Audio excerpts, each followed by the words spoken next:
Previously on Bear Path. So intensity will be through the roof. Guys are going to be hitting, competing. We got a lot of guys coming to camp. Morris is still in the process of cutting guys, still trying to get this team exactly where he wants it to be.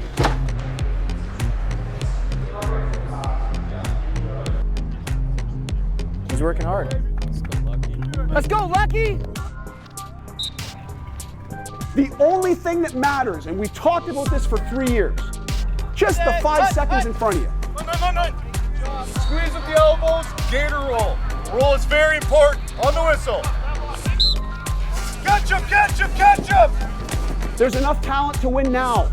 Not next year, not the year after now. Run! That's a good one, Alex. Way to close space, Alex. Good. Eyes to the sky. Here we go.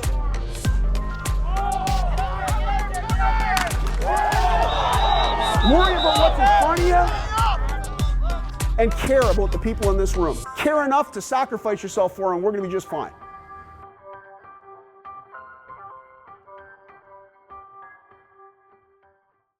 Second and 10. Curtis Dell not afraid to attack the end zone there. We'll see if he can do it again.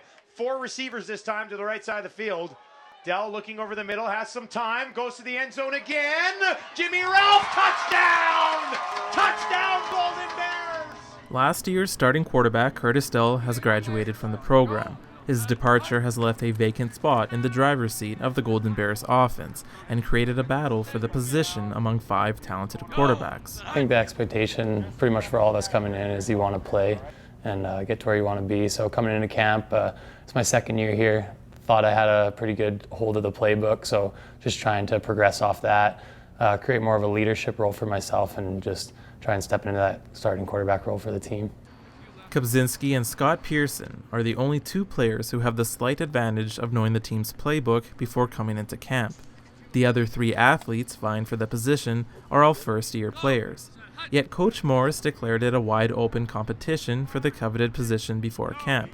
And although you might assume there to be animosity between the 5 players, each one wishes the next one the very best. Some of the quarterbacks are my best friends on the team, so I like to see them do well just as much as I like to see myself do well. So it's been a good chemistry, a good relationship with all the guys so far. It's just nice that we can all work together. It's not really a clashing competition, as more of we're all here to make the team better and whoever gets to play gets to play. So all of us being young and learning together is just we're all working together, so it's nice. Working together to learn Chris Morris's offense, which is no easy task considering how quick he likes to run it. The signals can come in fast, the checks the quarterback has to make before the snap, they all happen really fast. So you have to be able to think on your feet and make quick decisions. Learning from the 2 QBs that were here already, Ben and Scott, they've given me a lot of help and pointers with just progressing. It's a different game than high school, so it's definitely a step up, but I'm loving the competition. Something Coach Walters talked to all of us about was making every snap and every play count, because we all have reps, and when you're competing for a position, every single rep is important, right? And so it's pushed me personally to work even harder and to be here early and be here before practice and study film and study plays to make sure that, once again, that I can compete and be a force for U of A. And really, the end goal is to win, right? And so all of us are kind of on that same goal and on that same track, and we'll just do everything we can to support the team. It's a great competition. All the guys are good to play with and good to learn from, and I'm just really looking forward to the season. Today is the last day before the coaches make their cuts and trim the roster down to 93 players. The team identity has been set, and the coaches need to ensure that each player fits with the scope of the program. Head coach Chris Morris's arrival before the 2013 season marked an enormous culture shift, where he brought his well-known 3 core values to the Golden Bears football program: faith and family, school, then football. I think one of the biggest things we can do as the Golden Bears football program is to make sure we don't have any young men getting lost in the sport of football. There's more to life than football. Football can be a great catalyst for great things and other great things in your life. But if you let people just be involved in football and be that the be all and the end all of their lives, I think it's counterproductive, and I think it ruins young men. And that's something that I definitely saw when I was playing. I played 14 years of professional football, so I saw lots of young men come in and lots of guys come through football, and I saw football chew a lot of people up and spit them out.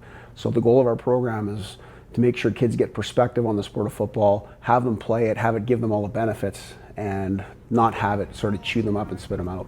Thus, the introduction of the team's 3 values.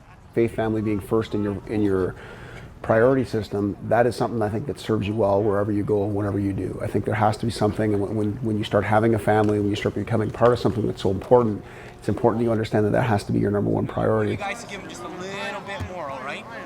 School is why we're here, you know, and we have to put school ahead of everything besides those 2 things that came first, because that's what's going to serve these men long term with their lives. They are essentially playing football and using it as a vehicle for their transformation into something that will serve them for the rest of their lives. They're going to be architects, they're going to be engineers, they're going to be doctors, they're going to be lawyers, they're going to be teachers, and the education that they get here is what's going to set them down that path. Hey Josh, you were like 50-50 on it. You go 50-50, 65-35. You know what I'm saying? You were really squared up on them, all right? Let's get 65-35, all right? Football is like the cherry on that sundae. What it does is it gives them discipline, teamwork, a sense of camaraderie, and skills that will make them even better at what they do. But if a kid comes here and doesn't get a degree, shame on us, because that's really why they're here. Football is, to me, what gets kids that sense of camaraderie, that sense of teamwork, and it brings them and it puts them at an advantage when they leave here, because a lot of people aren't used to functioning as a team. They aren't used to being interdependent. They aren't used to giving for other people as part of a group and as part of a collective. And I think kids that have that, along with a degree from a place like the University of Alberta, that makes them very, very marketable, and it sets them up for a very nice life.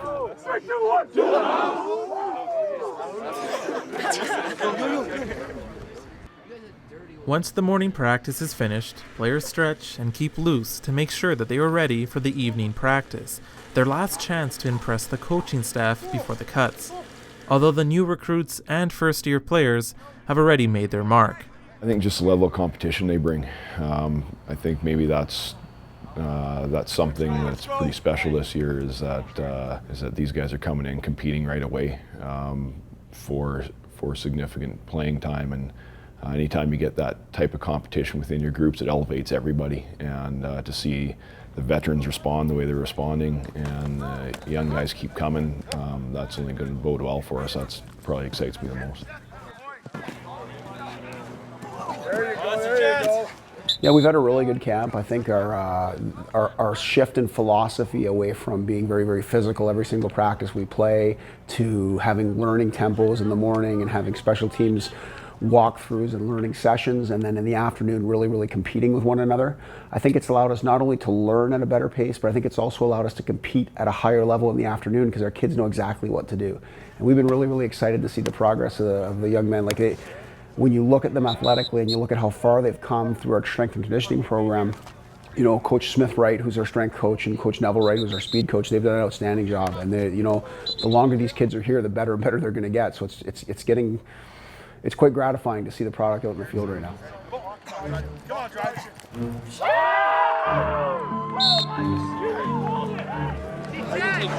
Let's go.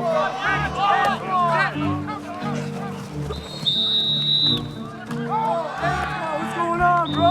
That's your guy, man. There you go. Come on, Remy, bend your knees.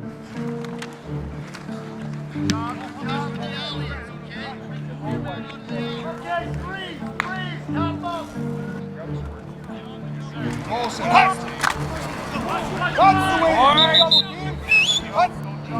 Go set. Hut. Yeah. There it is, done. Drive.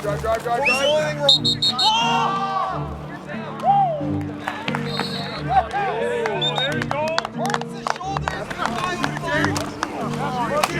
Yes, Greg. Let's go.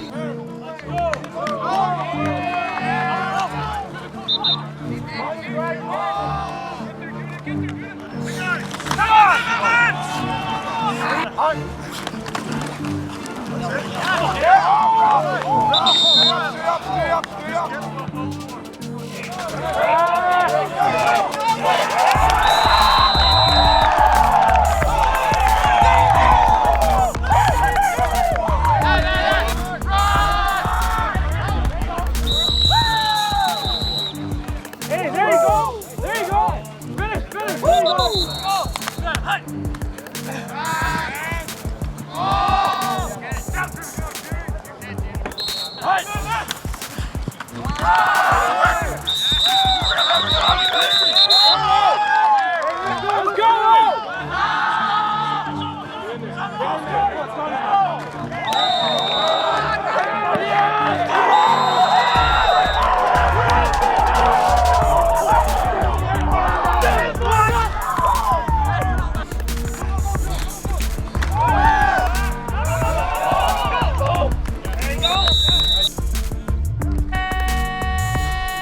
Goes to the end zone, has a man, it's Peterson, broken up!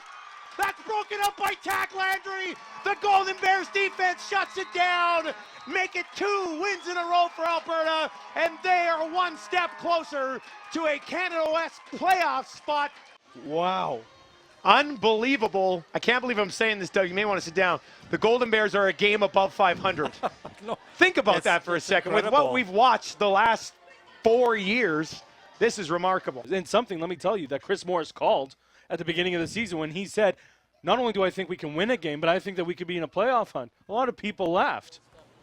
The Golden Bears just ended up missing on a playoff spot last year, and the drastic improvements in play were partly contributed to a new team attitude. An emphasis on building relationships with each other and team bonding events are to thank. For such a young team, it's essential. As such, Day 7 of training camp has no football or pads.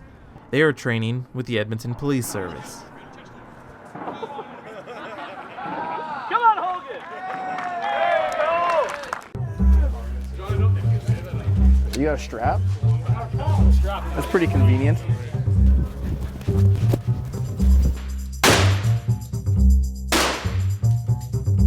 Oh, baby. Let's go. Get aggressive. There you go. Go for the blue square, number 4.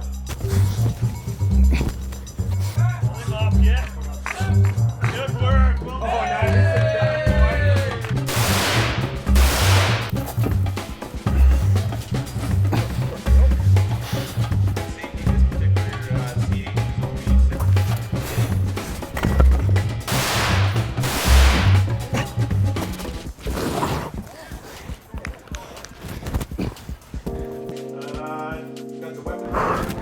You got it, Jamie.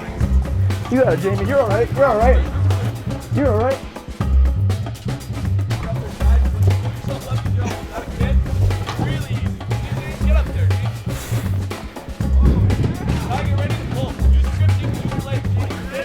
Take my hand. Take my hand. You got this. Oh, I got you. Yep. There you go. Hey, good teamwork. Body shots. Okay. Have some pride, Tyler! Fight time! Work hard for a minute, Tyler! Let's get better! Applause for them for Come on, hit him! Come on, hit him! Hit him! Good fight, hit him! Hit him! Come on, hit him! Charge! Hit him! That was awesome. Fighting was brutal, man. That was fun. That was a lot of fun. That was awesome. Coming up on the 3rd and final episode of Bear Path. When you have someone leading a group like that, good things are going to happen, regardless. Young teams usually aren't scared. You know what I mean? They come out and they're here to play. The biggest thing is we make sure all these kids, everybody who's here with me, make sure that they're on track to graduate and make sure they leave here with a degree. And that's the end goal. What we do have a lot in common is just the way we both seem to lead our lives. And that's something that I think really motivated us to live together in the first place. Your teammates, families, your second family essentially.